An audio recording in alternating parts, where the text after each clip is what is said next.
There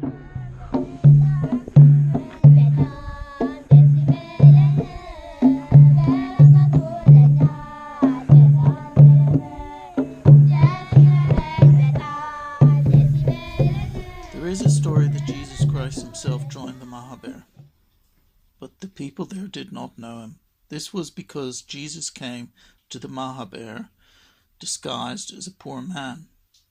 After joining their Mahabera, he stayed with them as a poor man for a year and a half. Then he asked them if he could prepare a feast for the Mahabera, just as they had always done. First they refused to accept his request, since they considered him as a poor man who could not really afford to do that.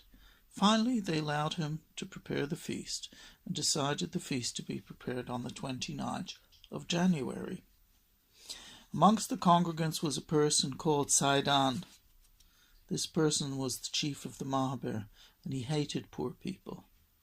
Therefore, he showed disrespect to Jesus Christ, since he appeared to him as a poor man. The chief never gave Christ even as much as a cup of wine during the whole time that he spent with them. Jesus asked the chief to wash the pot to prepare the wine according to the rule of the Mahabera. However, the chief, insulting Christ, said, "You do not even have a home. How can you prepare such a kind of feast?" Then Jesus called one farmer and requested him to bring water.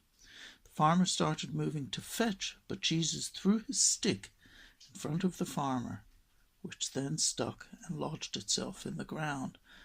Then he ordered the farmer to pull the stick out. When the farmer pulled out the stick, water came out from the ground, and Jesus blessed the water inside the pots. Subsequently, the water changed into wine. The beverage was very flavoursome. Subsequently, they thought that he was one of the righteous and kneeled to beg his pardon if they had in any way offended him. He replied that they did not hurt him, but he had complained about their chief, since he did not give him anything. However, the chief was a liar, and he insisted that he had given him not one but 2 cups of wine. Then Jesus said that they should bring the cup and let it provide its own testimony regarding this case.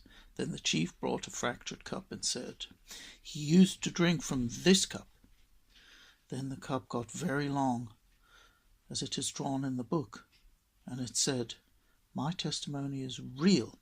The chief didn't drink anything from me, but I was serving this man." During this time, both the cup and the chief were swallowed by the earth.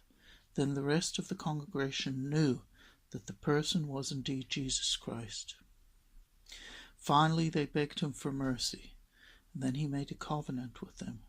Jesus Christ promised to show mercy to all people who visited their place and commemorated their day. He also promised them that people who visit the place were considered as if they had visited Jerusalem. Obviously, righteous individuals like Henoch, Ezra, and Yared were taken directly from this world into heaven. Just so, these people were transported to heaven before death. The day the people were transported to heaven was January the 30th, a day still celebrated. There are a number of things that testify to this history that were left in and around the monastery as heritage. There is the stone that Jesus Christ sat and stood upon. There is a place where it was told the people were transported to heaven from. There is the spring, which is now used as holy water. There is the cup that gave its testimony. There is the grinding mill used by the community. There are stone dishes that were used to eat the feast. There was a cross made from a mirror brought from their homeland in Rome. The pictures of the king called Johannes and the bishop with his cross. The icon of Apostle Matthew while he was baptizing and preaching to people. The monastery was formally established by King Caleb, and it is written in the Chronicles of Kings. Therefore, Anyone who is interested to visit the monastery can come and see for themselves.